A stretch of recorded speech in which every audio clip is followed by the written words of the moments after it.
আরো এক under water road, মেট্রোর পর গঙ্গার তলা দিয়ে আরো এক সুড়ঙ্গ পথের পরিকল্পনা। ঠিক কি হতে যাচ্ছে কলকাতায়?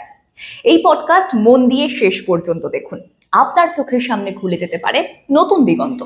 নমস্কার, আমি তপজা, আর আজ আপনাদের নিয়ে যাব গঙ্গার গভীরে, যেখানে আরো এক সুড়ঙ্গের পরিকল্পনা করছে ভারত সরকার।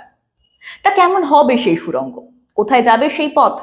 মেট্রোর পর আবার গঙ্গার নিচ দিয়ে রাস্তার দরকার হলো কেন দেশের? সেই পথে কি যানবাহন যাত্রী যাতায়াত করতে পারবে, নাকি স্রেফ বাণিজ্যিক কারণে ব্যবহার করা যাবে ওই পথ? বাংলাদেশের সঙ্গে সংকটের সম্পর্কের আবহে এমন পরিকল্পনার পিছনে কি রয়েছে কোনো স্ট্র্যাটেজিক মুভ? চলুন যাওয়া যাক সেই সুড়ঙ্গের সন্ধানে।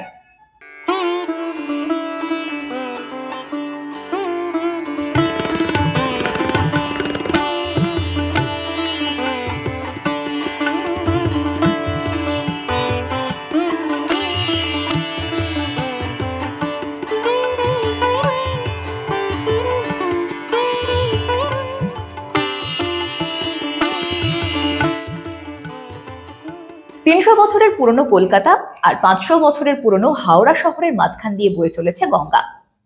প্রাচীন কলকাতা ৩টে গ্রাম বা জনবসতিকে নিয়ে গড়ে উঠেছিল: সুতানুটি, কলকাতা আর গোবিন্দপুর।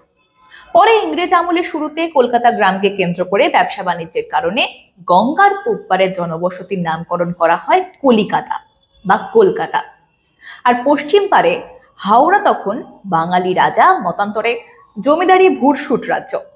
1565 থেকে 1579 সালের মধ্যে ভেনিসের অভিযাত্রী সিজার ফেদ্রিকের একটি লেখায় মেলে গঙ্গার পশ্চিম পারের বেতরের কথা, যেখানে বড় বড় জাহাজ বা বাণিজ্য পথ আসা যাওয়া করতে পারে। ফলে ধরে নেওয়া যায় সেখানে কোনো বাণিজ্যিক বন্দর ছিল। এর আগে 1495 সালে বিপ্রদাসের মনসামঙ্গলেও বেতরের উল্লেখ আছে, যার অর্থ বেতরের বাস্তবতা তখনও ছিল এবং তা রীতিমতো বর্ধিষ্ণু বাণিজ্যিক অঞ্চল বলে পরিচিত ছিল। আজকের হাওড়া জেলার শিবপুর অঞ্চলে এখনো বেতর খুবই পরিচিত অঞ্চল। তাহলে 1495 থেকে 2024, এখানেই তো হয়ে গেল 529 বছর। আর কলকাতা নিয়ে তো অসংখ্য মতামত, গল্পকথা, প্রাচীন লেখাপত্র রয়েছে। তবে ইংরেজ আমলে ওই 3 গ্রামের ইজারা নেওয়া অঞ্চলে ব্রিটিশ বণিকরা নিজেদের বাড়িঘর বানিয়েছিল, যে অঞ্চলে তাকে ডিহি কলকাতা বলতো।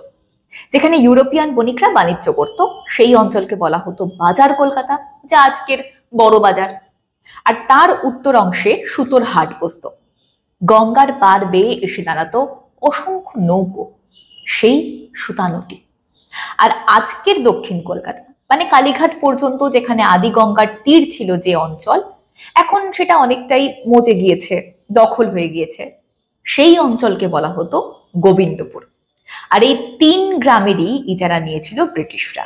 সমস্ত বাণিজ্যের দখল নিতে যার কেন্দ্র তৈরি হয়েছিল দুর্গ, যা আজকের ফোর্ট উইলিয়াম নামে বিখ্যাত। গঙ্গা বা হুগলি নদীর 2 পারের বাণিজ্যের দখল রাখতে যে দুর্গ ইংরেজদের ভবিষ্যতে সাহায্য করবে।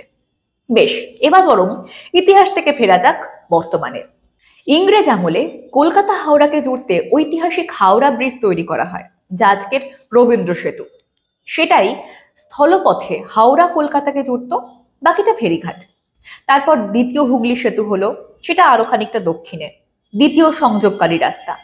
আর উত্তর প্রান্তে হলো বিবেকানন্দ সেতু, যা জুড়ল উত্তর 24 পরগনাকে বালির সঙ্গে।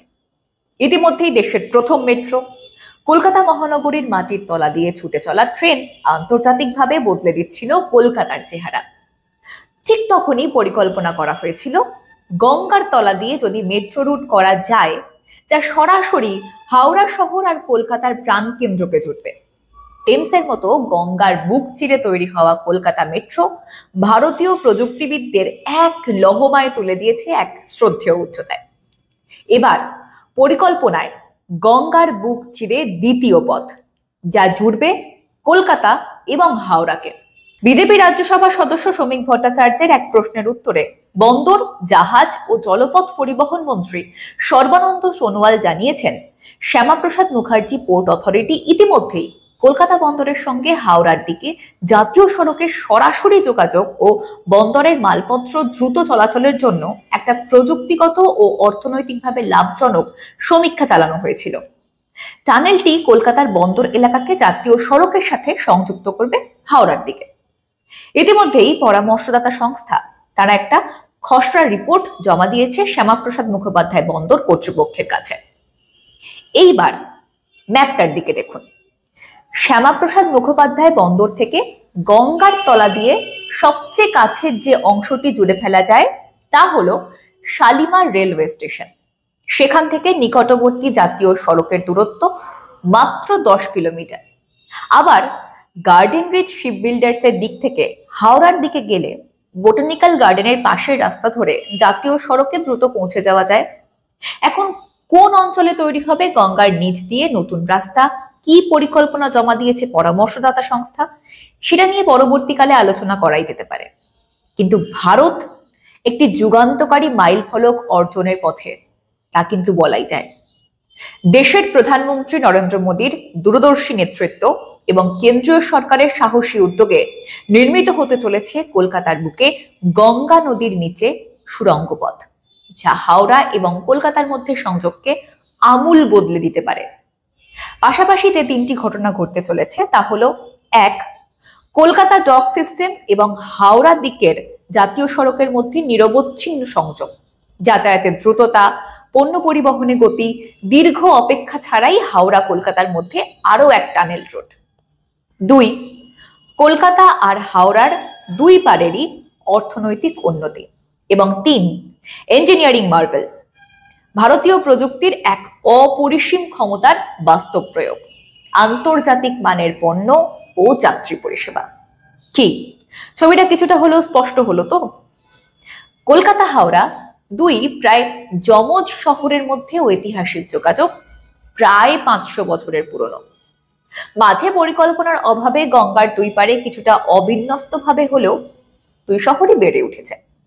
আর 21 শতাব্দীতে এসে যখন গোটা দেশ বহির্বাণিজ্যের দিকে জোর দিয়ে দ্রুত এগিয়ে যাচ্ছে পরের প্রজন্মের আধুনিকতার দিকে, ঠিক তখন দেশের প্রধানমন্ত্রীর দূরদর্শী ভাবনা আরো বেশ কদম এগিয়ে দিতে চলেছে দেশের প্রাচীনতম শহরগুলির দুটিকে। একেবারে আধুনিক নগরায়নের হাত ধরে নতুন করে সাজতে চলেছে গঙ্গার নিচে দ্বিতীয় সুড়ঙ্গ পথ।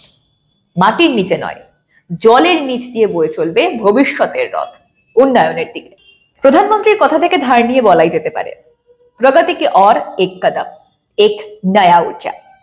এ বিষয়ে আপনাদের মতামত অবশ্যই জানান আমাদের কমেন্ট বক্সে। সঙ্গে থাকুন, দেখতে থাকুন মাধ্যম।